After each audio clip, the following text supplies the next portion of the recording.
commencer par vous dire un rimio de Félix Landreau. Il en est très très peu raconté parce que je sais pas, mais c'est pourtant un auteur très intéressant et vous avez un de ses bouquins là-bas, un bouquin à la couverture bleue de Félix Landreau et où il y a plein, non seulement des rimios, mais il y a aussi des coutumes, des légendes sur l'Anjou. Alors moi je vais vous dire une leçon de savoir-vivre. Un beau jour, sur le coup de midi, s'en venant de son pied sur la route, le vieux Pergus de Charfardy, juste à l'heure où qu'on casse la croûte, sonnait chez Maître Pichonneau, qui est le patron de sa métairie, le président de la laiterie, un gros riche qui roule auto. Le vieux Pergus dit goût la boîte, point chalet, point baisant. Une idée derrière la tête s'amenait là au bon moment. La vieille Mélanie Belleuve ouvre la porte et dit vitement « Ah, le Pergus, c'est pas le moment, nous te mettre, il en est qu'aux hors d'œuvre, il n'y a soit pas pour l'instant. » Doucement, doucement, ma bonne femme. Dis que le Pergus est là pour y causer deux mots de la farme, je vais Robin s'y répondra. Tout en faisant, Mélanie s'enfourne dans le bâtiment, et puis revient, et puis il dit « Enterdon, vieux paysan. »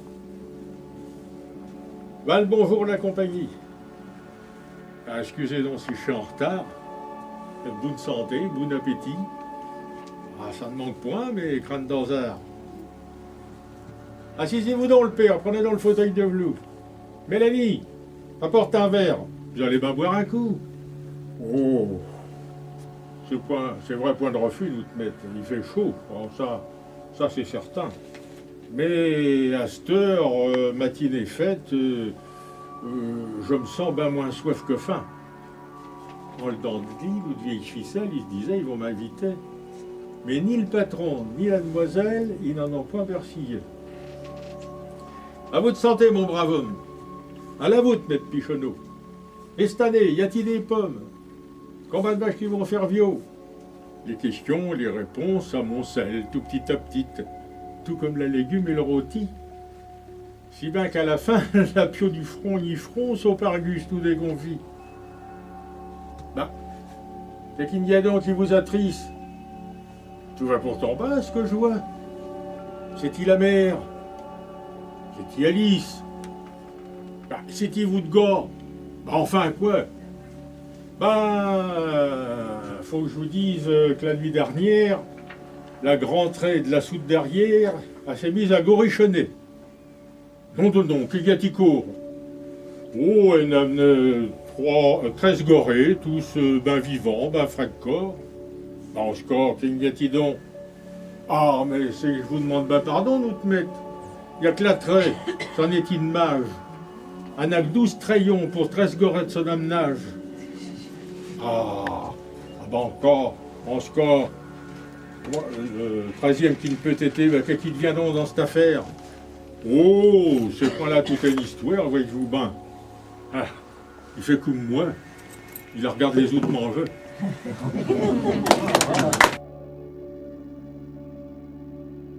La fontaine, la cigale et la fourmi. Alors dans sa présentation, il s'adresse à des petits-enfants.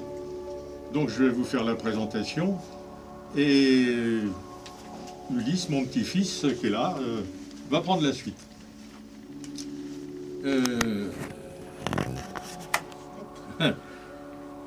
Bien sûr, mes petits-enfants, j'en ai appris des fables.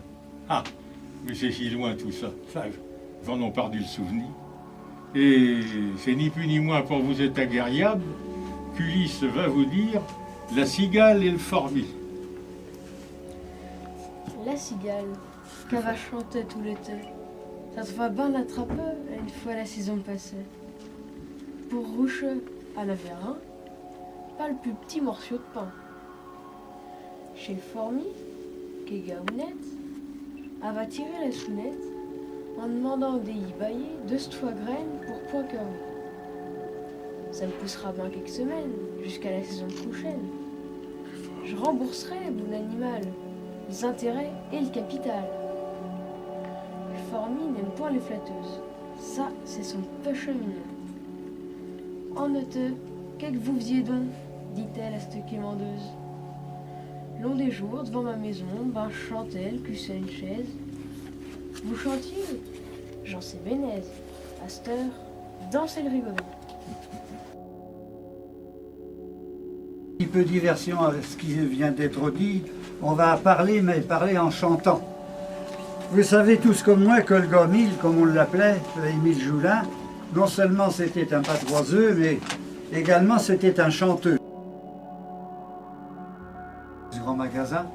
Et alors notre ami Fourchafouin, c'est sa passion, parler notre patois.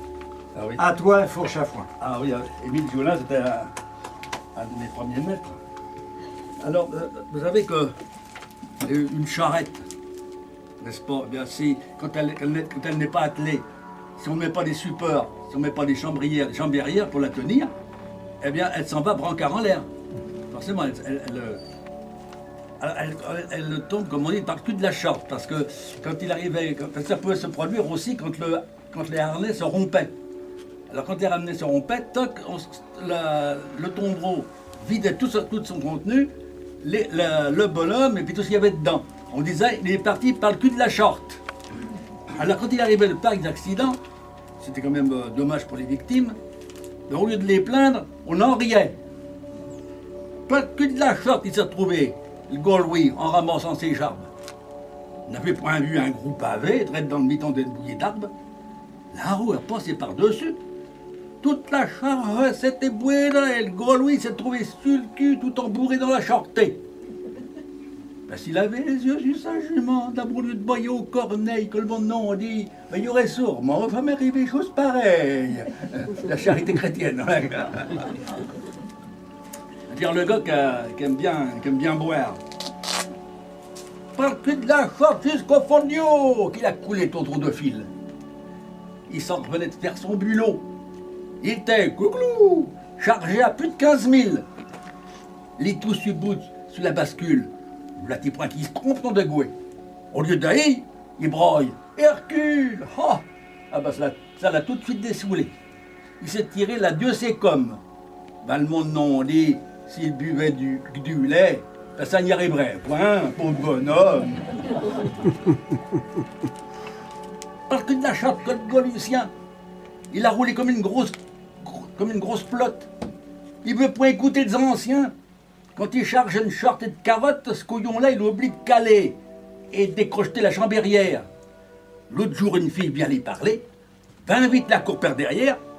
Ah ben, je vous réponds que ça fait du joli. Toutes ces pochettes étaient en pégale. Et puis la vie, c'est foutu de lit. Ah ben, le monde l'ont appelé Grande Jacques-Dalle.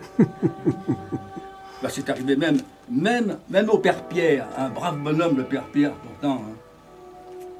Par le cul de la sorte que le monde non dit, qu'il a dériboulé le Père Pierre. Le jour du marché, l'autre vendredi, nom de Dieu, il casse sa dossière pour pas tomber sur le dos de son cheval. Ben vite en arrière, il s'y rejette, et comme il pèse plus de 100 kilos, bon Dieu, la sous-ventrière pète. Oh! Il avait le corps tout cabossé. Le monde l'ont dit plein. Ouais, la Clémence a dit. Il aurait rincorsé s'il n'avait point une si grosse panse. Oh, bah, dis donc, c'est vraiment désolant. Hein. C'est être dégoûté du genre humain. Hein. Alors voilà, maintenant, Émile Joulin avait fait de magnifiques poèmes sur les peupliers. Les peupliers en robe de bure, je ne sais pas s'il y en a qui connaissent Émile Joulin. Et alors, les textes d'Émile Joulin. Alors un beau jour, dans la rue, sur la route où il avait le plaisir de les contempler, hop, plus de peupliers, on les avait abattus. Il était tellement en colère qu'il a fait ce poème, ils ont tué les peupliers. Ils ont foutu les tronçonneuses dans les peupliers barangés. Comme une armée de sourites, les gueuses, les garces, des mois, elles ont rongé, comme si elles rougeaient de la chair fraîche. Elles ont grignoté tout vivant, le petit dent pointu comme des mèches, vieux qui chantaient si bien dans le vent. Et ça me mangeait le cœur de les entendre, comme si le croc ben dérouillé, il avait mordu dans ma viande, plutôt que dans celle des peupliers. Il faisait comme une cathédrale, mais point voûté comme une forêt. Si bien qu'en haut, il y avait bleu pâle, une rivière de ciel qui courait. Tout comme des colonnes d'une grande salle, il défilait devant les étaux. Tout ce qui était laid, tout ce qui était sale, il cachait dans le grand manteau. Mais à cette heure, d'en bas jusqu'au fait, il n'y a plus de corniche, il n'y a plus de piliers, non, il n'y a plus rien, plus qu'une grande roue de bête, puis qu'ils sont morts, les peupliers.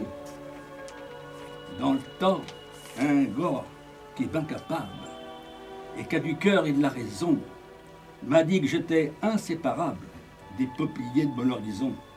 Pour eux comme moi, le gloire sonne, et ça serait-il pas merveilleux pour que je ne gênions plus personne, que le gomil s'en aille avec eux.